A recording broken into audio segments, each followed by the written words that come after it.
नमस्कार दोस्तों, आप सभी का हमारे चैनल में हार्दिक स्वागत है। हम आपके लिए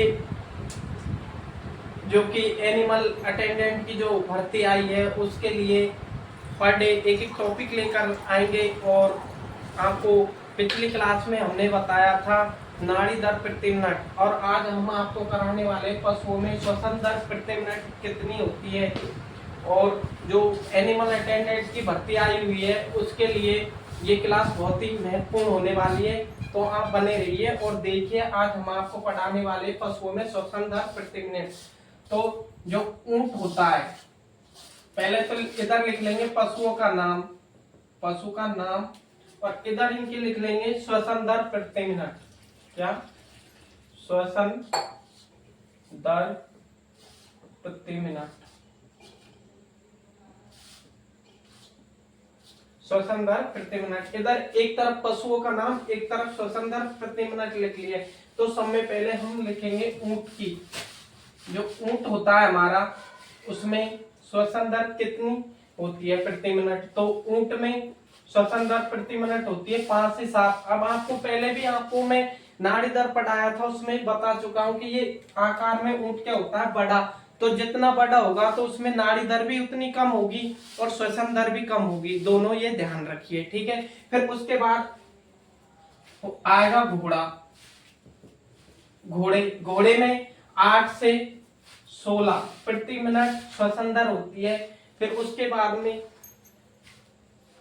भैंस, क्या ले लेते हैं हम, भैंस। अब भैंस में जो श्वसन दर प्रति मिनट होती है वो होती है 16 से कितनी, 18, 16 से 18।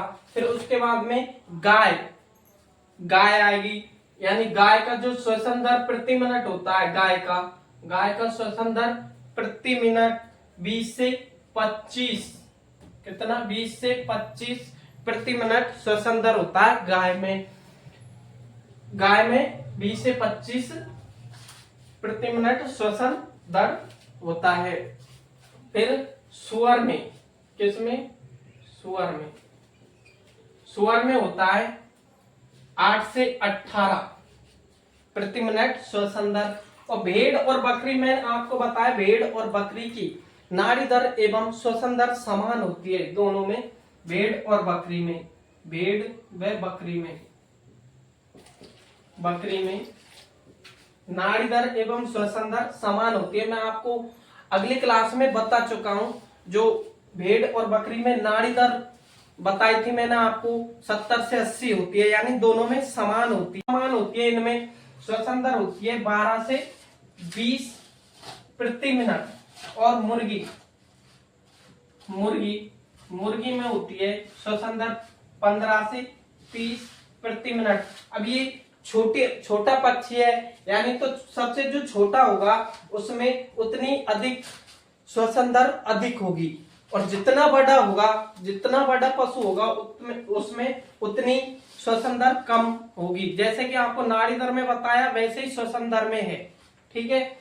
फिर इसके बाद में अब हमको याद कैसे रखने हैं ये, तो आपको कल भी बता चुका हूं मैं, जो जितना बड़ा पशु होगा या जानवर होगा तो उसमें उतनी कम श्वसन दर होगी, ठीक है। तो हमने श्वसन दर तो पढ़ ली, अब पढ़ेंगे पशुओं के शरीर का सामान्य तापमान। एक तरफ हम लिख लेंगे पशु का नाम कि कौन कौन से पशु, यानी पशुओं का नाम लिख लेंगे। एक तरफ लिख लेंगे हम तापमान, सामान्य तापमान फ़ारेनहाइट में, इसमें फ़ारेनहाइट में। अब ऊंट का जो सामान्य तापमान होता है वो होता है 99 फ़ारेनहाइट। कितना होता है, 99 फ़ारेनहाइट ऊंट का सामान्य तापमान होता है।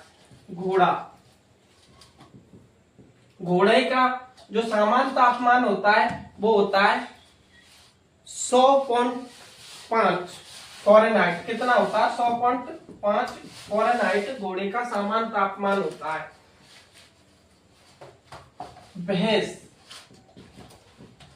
भैंस का जो सामान्य तापमान होता है वो होता है 101 फ़ारेनहाइट। भैंस और गाय का समान होता है, जो तापमान होता है भैंस और गाय का वो समान होता है, तो गाय का भी 101 फ़ारेनहाइट तापमान होगा। कितना होगा? 101 फ़ारेनहाइट तापमान। भेड़ भेड़ भेड़ का 102 फ़ारेनहाइट। भेड़ व बकरी का भी समान होता है, तो आप याद रखना बकरी और भेड़ का नाड़ी दर, श्वसन दर और तापमान भी समान होता है, 102 फ़ारेनहाइट। और फिर इसके बाद में आ जाएगा सुअर। सुअर का जो तापमान होता है ना वो होता है 103 फ़ारेनहाइट। 103 फ़ारेनहाइट कितना होता है? 103 फ़ारेनहाइट। अब एक है मुर्गी का जो सामान्य शरीर का जो सामान्य तापमान होता है दोस्तों वो सब में अधिक होता है, यानी 107 फ़ारेनहाइट। कितना? 107 फ़ारेनहाइट होता है। मुर्गी का सामान्य तापमान 107 फ़ारेनहाइट होता है। और अब इसके बाद में हम पढ़ेंगे पशुओं में गर्भकाल अवधि। क्या? गर्भकाल अवधि। पशुओं में जो गर्भकाल 280 दिन। कितने? 280 दिन। 9 माह 9 दिन, 280 दिन। फिर घोड़े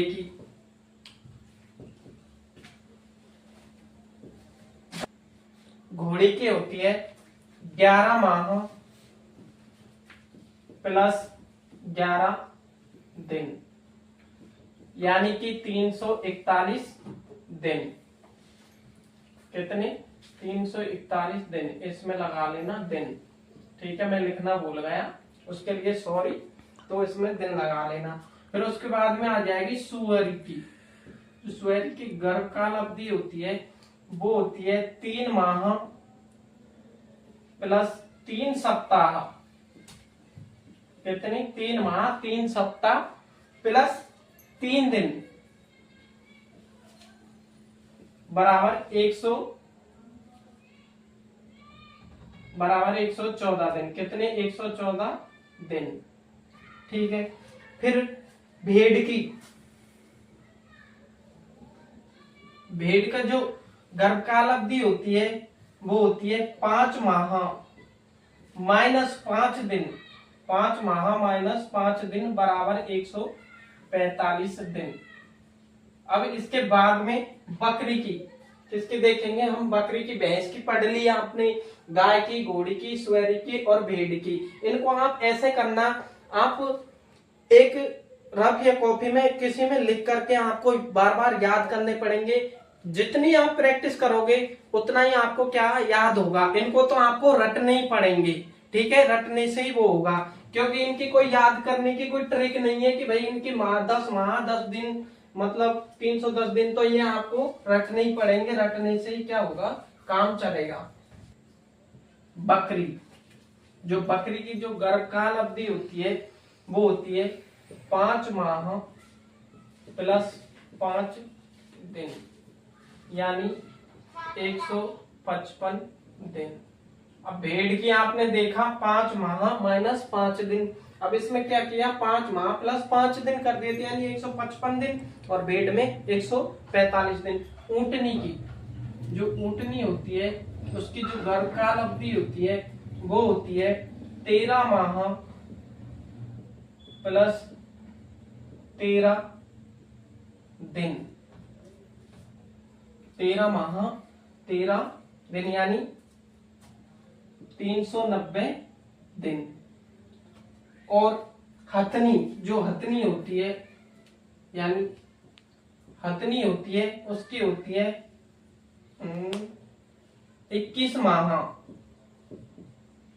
प्लस 21 दिन, यानी 651 दिन। सबसे ज्यादा गर्भकाल अवधि आपको देखी जाए तो हथनी में मिलती है, और उसके बाद में ऊंटनी में, ठीक है। हमारे चैनल को लाइक करें, शेयर करें और सब्सक्राइब करें। हम आपको ये पशुपक्षर एनिमल अटेंडेंट के लिए ऐसी वीडियो लेकर के आएंगे जिससे कि क्या एग्जाम में आपको क्वेश्चन देखने को